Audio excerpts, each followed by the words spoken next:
అత్యంత ఉత్సాహంగా వచ్చింది. అసలు ఎక్కడా కూడా ఎనర్జీ తగ్గకుండా తిప్పుతూనే వచ్చారు. కన్నవాణి వచ్చిన వాళ్ళు ఎవరంటే మహిళలు. అస్సలు ఓపిక ఒక్క నిమిషం కూడా ఎక్కడ ఉత్సాహం తగ్గకుండా వచ్చారు. కానీ వారి మొహంలో నవ్వు కనిపిస్తా ఉంది, ఉత్సాహం కనిపిస్తా ఉంది. కానీ వారి ఇంట్లో పడే ఇబ్బందులు చాలా ఉన్నాయి. ఇంట్లో పడే ఇబ్బందులు అంటే ఏదైతే 4 సంవత్సరాల నుంచి కూడా ప్రతి ఒక్క ఖర్చు కూడా పెరిగింది.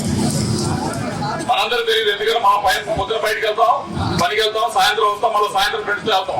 కానీ వారి ఇంట్లో నడపాల్సింది ప్రతి ఒక్క ఖర్చు, పప్పు బెల్లం అన్ని పెరిగింది. ఈ ఖర్చు నుంచి ఉపశమనం కలిగించాలని తెలుగుదేశం పార్టీ మూడు స్కీమ్స్ తీసుకురావడం జరిగింది. మహిళలకు సంబంధించి ఒకటి 1500 రూపాయలు ప్రతి మహిళ 18 ఏళ్ళు దాటిన తర్వాత ఇచ్చే కార్యక్రమం. రెండోది 3 గ్యాస్ సిలిండర్లు ఉచితం ఏదైతే కార్యక్రమం ఉందో అది చేయబోతా ఉన్నాం. అలాగే తల్లికి వందనం ఎంతమంది స్కూల్ కి పంపించినా అందరికీ కూడా 15,000 రూపాయలు ఇచ్చేది. 4వది ఏదైతే ఉచిత బస్ సర్వీస్. ఈ 4 కూడా ఎందుకు తీసుకొస్తా ఉన్నాం అంటే ఇది తీసుకొస్తేనే పెరిగిన ఖర్చుల్లో కొద్దిగా గొప్ప ఆదా చేసుకుంటారనే ఉద్దేశంతో తీసుకొస్తా ఉన్నాం.